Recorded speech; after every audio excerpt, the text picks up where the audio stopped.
Assalamualaikum warahmatullahi wabarakatuh. Alhamdulillahi rabbil alamin.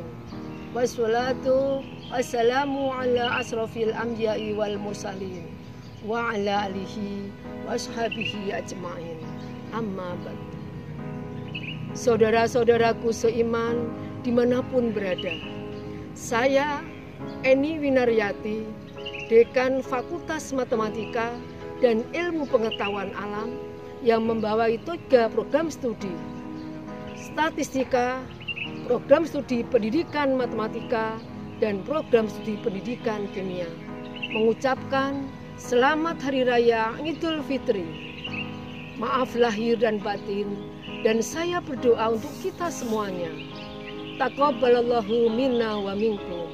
Taqabbal ya karim. Amin.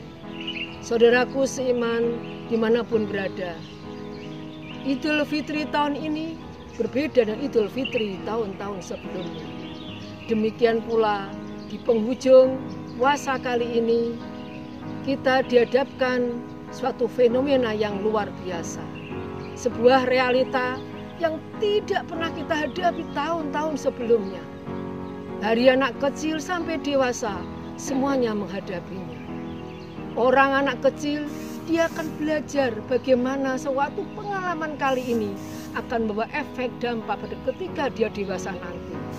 Dia tidak akan pernah melupakan kejadian fenomena tahun ini. Demikian yang orang tua, dia juga merasakan suatu hikmah yang luar biasa. Allah tidak pernah menyisipkan suatu masalah tanpa hikmah di dalamnya. Selalu Allah memberikan suatu pelajaran dalam kehidupan ini. Hidup selalu berputar dan progresif. Itulah sebabnya Nabi Zakaria memberikan nama anaknya, dan itu pemberian Allah adalah Yahya, yang artinya adalah hidup. Hidup selalu bergerak dan berjalan. Hidup selalu menghadapi segala rintangan dan cobaan. Itu tidak pernah lepas. Termasuk pada puasa tahun ini, kita juga dapat sebuah pengalaman yang tidak pernah akan kita lupakan. Pengalaman itu membawa kita memetik suatu hikmah, yakni apa? Pengalaman dan tuntutan kita untuk berbagi pada sesama. Berbagi sebuah kenikmatan, berbagi dari sebuah kenikmatan dan kebahagiaan. Karena dengan berbagi, semua orang itu merasakan yang susah merasakan nikmatan, yang lebih juga merasa nikmat bisa memberi. Karena dengan memberi, kita akan merasa sebuah kesucian. Itulah sebabnya di bulan puasa kita selalu diikuti dengan zakat, sedekah, dan sebagainya. Aktivitas itu menambah kesucian diri kita. Saudaraku semuanya, selain itu kita terasah ketajaman kita, yakni apa? Ketajaman dalam bidang emosional, sosial, dan spiritual. Spiritual kita dalam pelaksanaan tahun sebelumnya bisa tarawih diadakan di masjid dan musola. Tahun ini harus dilaksanakan di rumah. Demikian pula ketika sholat Id yang sebelumnya selalu dilaksanakan di lapangan atau di masjid, tahun ini mau tidak mau harus kita laksanakan di rumah. Seluruh keluarga akan belajar.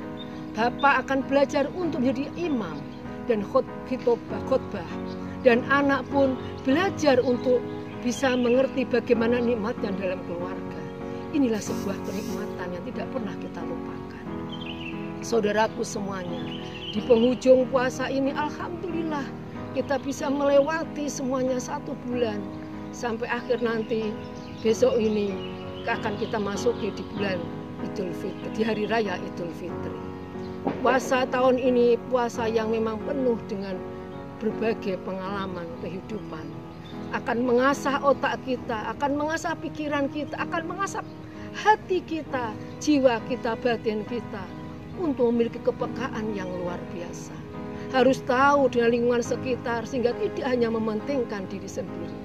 Kita diasah sampai hal-hal yang sekecil-kecilnya untuk tidak mementingkan diri sendiri.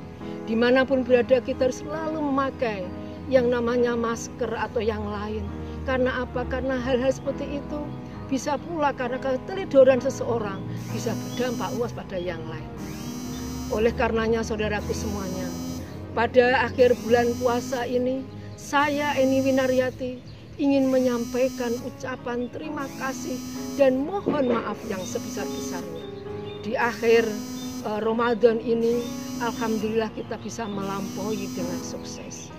Dan kita semuanya berlomba-lomba untuk apa? Untuk menggalang berbagai aktivitas kegiatan yang namanya berbagi, yang tujuannya adalah untuk mensucikan diri, mensucikan batin, mensucikan badan, juga mensucikan harta benda kita, sehingga betul-betul final kita dapatkan di akhir bulan Ramadan ini. Sehingga insya Allah kita sekarang dalam keadaan yang suci, dan insya Allah tahun depan kita akan bisa menemui kembali bulan puasa yang akan datang, bulan puasa yang penuh dengan maghfirah, bulan puasa yang penuh dengan kenikmatan, berkah, rahmat dan hidayah Allah selalu hadir di bulan puasa. Dan puasa yang kadang insya Allah kita tidak akan menghadapi fenomena yang sekarang ini terjadi. Amin ya rabbal alamin. Insya Allah saudaraku semuanya, nikmat di rumah dan tidak perlu ada semuanya ada yang kembali ke mudik atau kemana saja. Insya Allah semuanya dengan kecanggihan teknologi kita masih bisa berkomunikasi dan berbagi. Dengan kecanggihan teknologi kita bisa melakukan suatu improvisasi, berbagai aktivitas, kreativitas, inovasi yang bisa kita lakukan, yang itu pun akan mengasah ketajaman pikir kita dan keterampilan kita. Teknik-teknik, metode-metode akan kita dapatkan banyak hal di medsos, melalui Facebook, Twitter, IG, WhatsApp, atau YouTube yang bisa kita lakukan. Insya Allah ada manfaatnya dan kita akan mengasah, selain kita memperoleh kesucian batin, insya Allah kita juga akan memperoleh kesucian diri dan yang lainnya, termasuk adalah keterampilan-keterampilan bentuk-bentuk yang lain. Jangan mudik, tetap di rumah bersama keluarga dan nikmati kebersamaan keluarga. Assalamualaikum warahmatullahi wabarakatuh.